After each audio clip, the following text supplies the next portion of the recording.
Shalom teman-teman. Nah, perkenalkan kami dari kelompok 1 yang beranggotakan Anggi Anggrini Bru Sembiring, Efreni Yunike Saragih, Mary Stephanie Ferin, Putri MC Hombing, Veranisi Sianturi, dan Winda Sriana Bru Tarigan.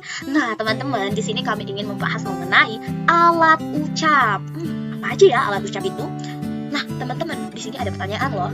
Kita bisa mengeluarkan suara apakah hanya dengan menggunakan kinerja mulut saja? Apa iya? Masih jadi pertanyaan ya. Atau kinerja mulut dengan lidah saja? Wah, itu juga masih jadi pertanyaan sih. Oke teman-teman, kalau tidak, apa-apa saja ya yang menjadi komponennya untuk kita bisa berbicara atau mengeluarkan bunyi? Nah, teman-teman, disinilah kita akan membahas mengenai hal tersebut, yaitu kita akan membahas alat ucap.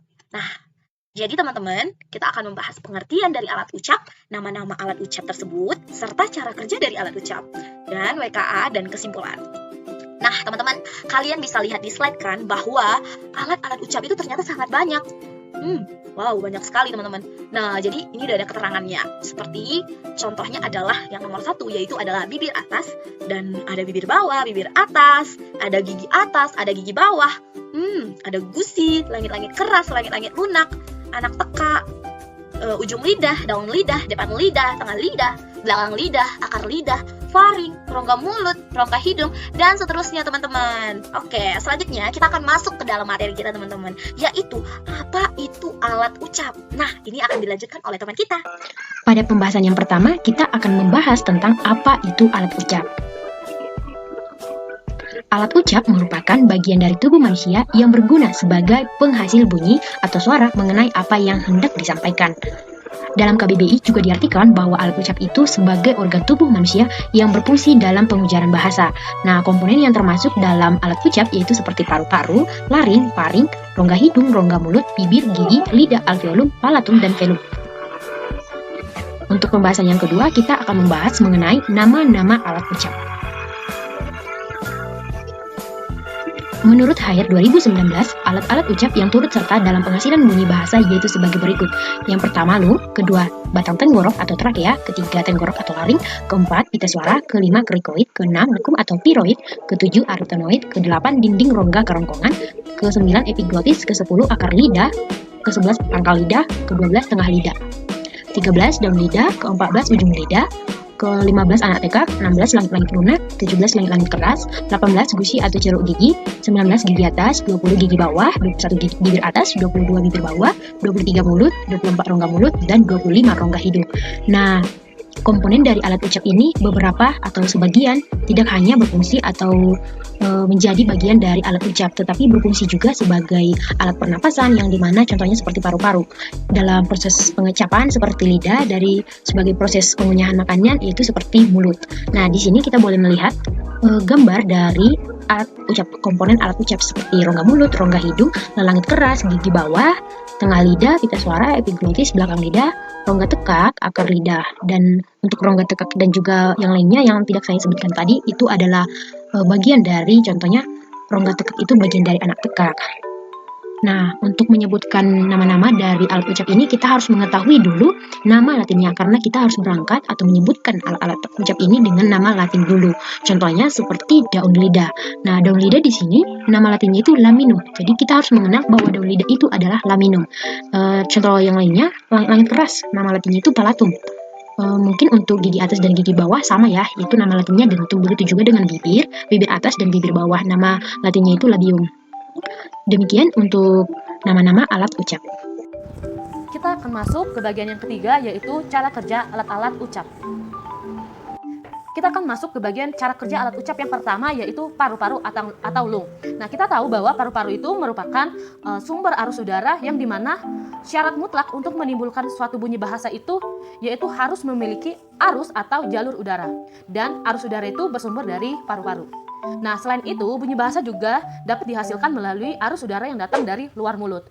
Nah, melalui arus udara ini, maka dapat diklasifikasikan bunyi. Nah, jika arus udara datang dari paru-paru, disebut arus udara agresif. Dan jika udara datang dari luar, maka dinamakan arus udara ingresif. Sehingga bunyi yang ditimbulkan dari arus udara yang datang dari paru-paru dinamakan bunyi agresif. Dan apabila bunyi yang datang dari luar paru-paru atau dari luar mulut disebut itu bunyi ingresif. Nah, namun perlu diingat bahwa dalam bahasa Indonesia tidak ada bunyi yang dihasilkan dari arus ingresif itu. Nah, kita akan masuk ke bagian cara kerja yang kedua dari alat-alat ucap, yaitu pangkat tenggorok atau laring, pita suara, glotis, dan epiglotis.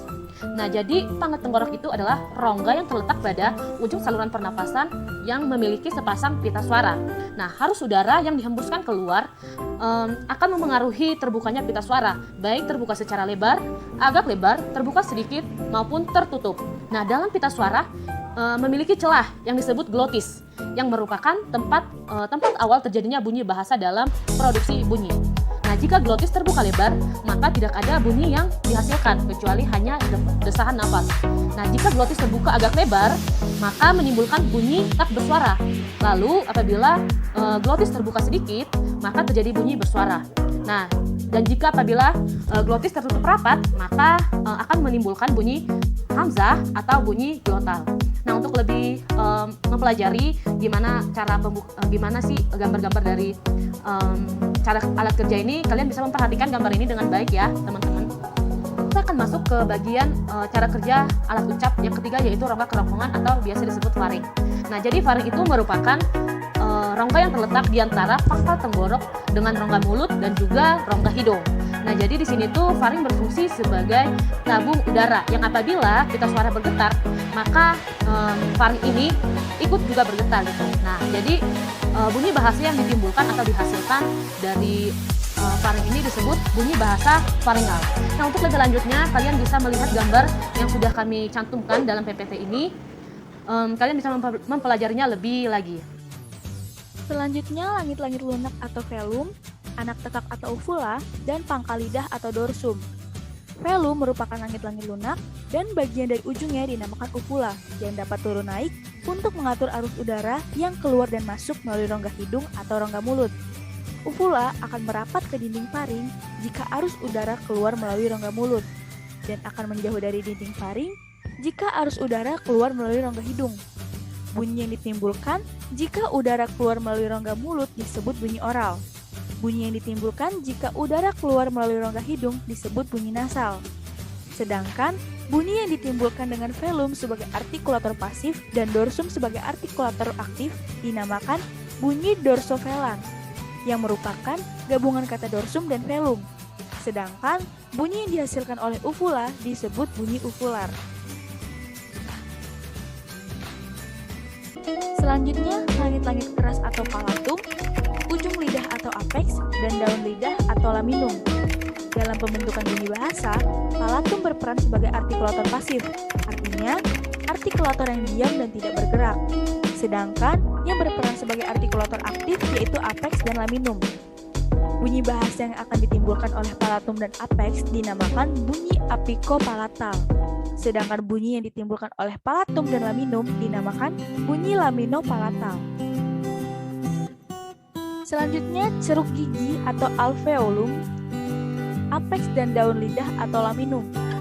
Dalam pembentukan bunyi bahasa, alveolum sebagai artikulator pasif dan apex atau laminum sebagai artikulator aktifnya. Bunyi yang dihasilkan oleh alveolus dan apex disebut bunyi apiko-alveolar, lalu yang dihasilkan oleh alveolum dan laminum disebut bunyi lamino-alveolar.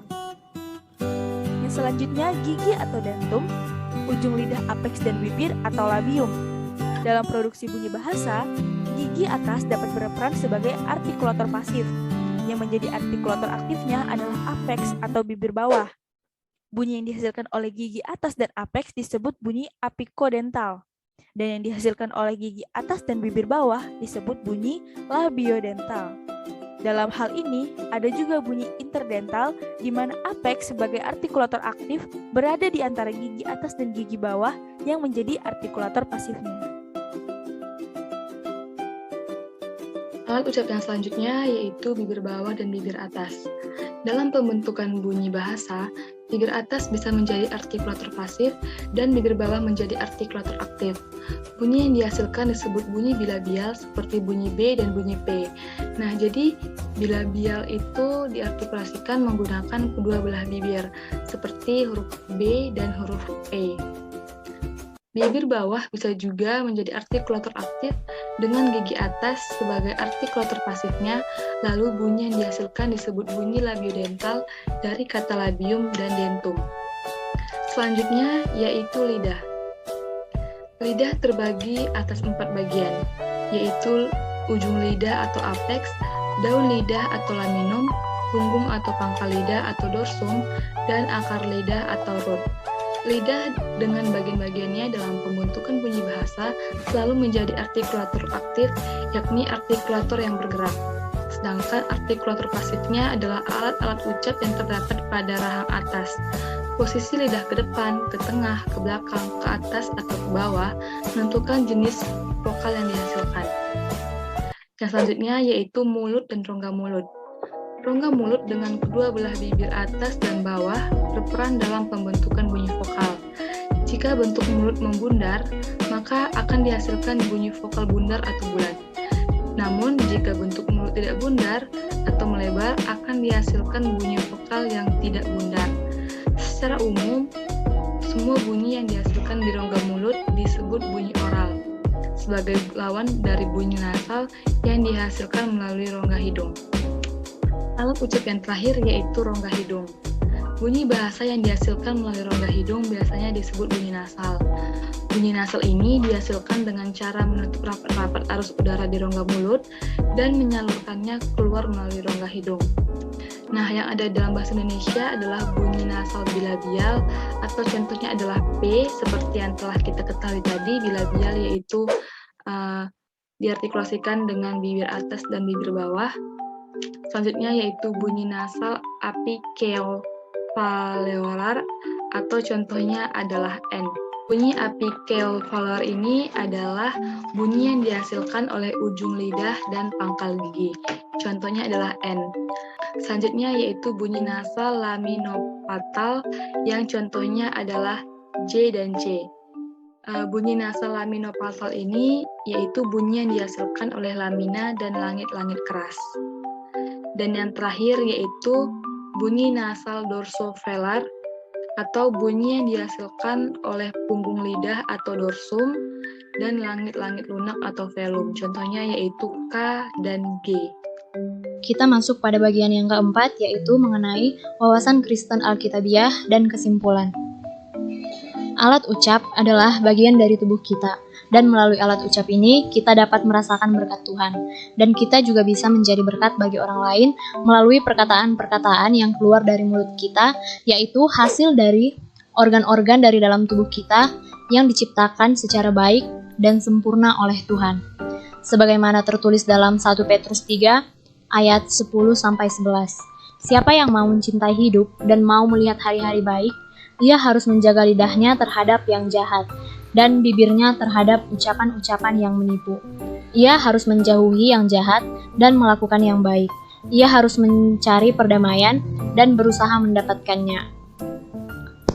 Tuhan telah menciptakan alat ucap dengan begitu lengkap dan tidak ada kekurangan sedikit pun, sehingga kita dapat melakukan komunikasi dan berinteraksi dengan sesama kita, dan tentunya dapat berkomunikasi dengan Tuhan.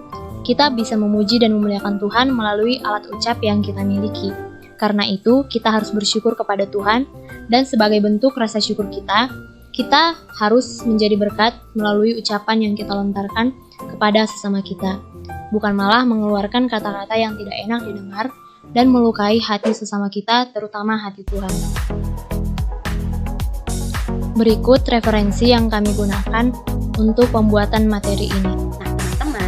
Berarti kita semua sudah tahu ya bahwa alat-alat ucap itu sangat banyak, dan bukan hanya lidah serta bibir, tapi masih banyak yang lainnya. Nah, berarti teman-teman sudah tahu apa itu pengertian dari alat ucap, apa itu alat-alat ucap, serta bagaimana ya cara kerja alat ucap. Nah, jika teman sudah menyimak video ini, pasti teman-teman sudah mengerti. Sebelum kita menutup presentasi kami punya satu pantun untuk teman-teman sekalian.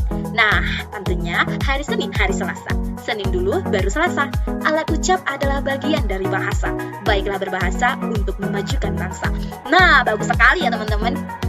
Terima kasih banyak untuk teman-teman sekalian yang sudah mendengarkan presentasi kami.